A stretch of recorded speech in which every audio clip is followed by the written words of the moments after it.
दरवळलेल्या देशभक्तीच्या सुगंधात दरवळलेल्या तिरंग्याच्या रंगात रंगलेला आजचा मंगलमय दिवस। आजच्या मंगलमय पावन दिवसाचे माननीय अतिथी, व्यासपीठावरील विराजमान अतिथीगण, पूज्य गुरुजन वर्ग आणि येथे जमलेल्या उज्ज्वल भारताचे देशदूत, माझ्या विद्यार्थी मित्रांनो, आपण सर्वजण ज्या दिवसाची पाहत होतो आतुरतेने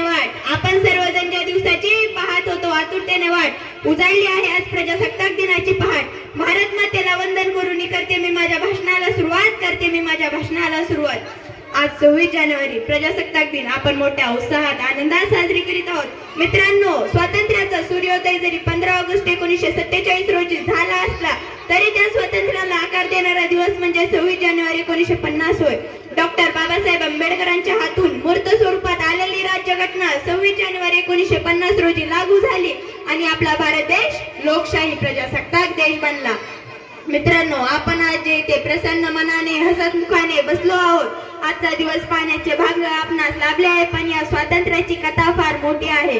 जाने कितनी गई है जाने तब हमने आजादी पाई है, जाने कितनी गई है जाने तब हमने आजादी पाई है। गणतंत्र दिवस की लालिमाट सब पे छाई है, गणतंत्र दिवस की लालिमाट सब पे छाई है। वीरांचे बलिदान, महापुरुषांचे महान कार्य यातूनच आपले स्वातंत्र्याचे स्वप्न साकार झाले आहे। अनेक क्रांतिकारकांनी या देशासाठी आपले प्राण वेचले आहे। त्या देशासाठी आपण काय करत आहोत? केवळ सोशल मीडियावर प्रजासत्ताक दिनाच्या शुभेच्छा देणं म्हणजे देशप्रेम नव्हे।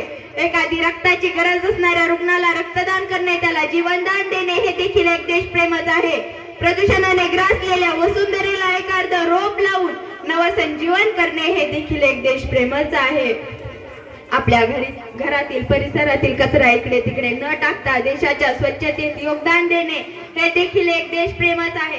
छत्रपती शिवाजी महाराजांच्या काळातील गड किल्ल्यांचे रक्षण करणे, ऐतिहासिक वास्तूंचे जतन करणे, नैसर्गिक आपत्तीच्या वेळी गरजूंना मदत करणे, पाण्याचा जपून वापर करणे हे देखील एक देशप्रेमच आहे। मित्रांनो, काही देशविघातक, समाजविघातक व्यक्ती तरुणांना हाताशी धरून वेगवेगळे आमिषे दाखवून व्यसनाधीन बनवून जातीय धार्मिक तेढ निर्माण करण्याचा प्रयत्न करत आहेत।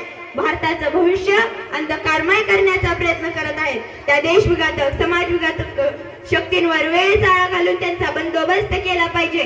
तरुणांनी वेळीच जागृत झाले पाहिजे। आई, वडील, राष्ट्रसेवा हीच खरी ईश्वर सेवा होय। काही तरुण नैराश्यात अडकलेले आहेत, थोड्या अपयशाने खचलेले आहेत। त्यांच्यासाठी उठा, जागे व्हा आणि ध्येय प्राप्तीशिवाय थांबू नका, स्वामी विवेकानंदांचा फार महत्त्वाचा संदेश आहे। मित्रांनो, आजच्या काळात भ्रष्टाचार आणि गरिबी भारताच्या विकासाच्या आड येत आहेत। मित्रांनो,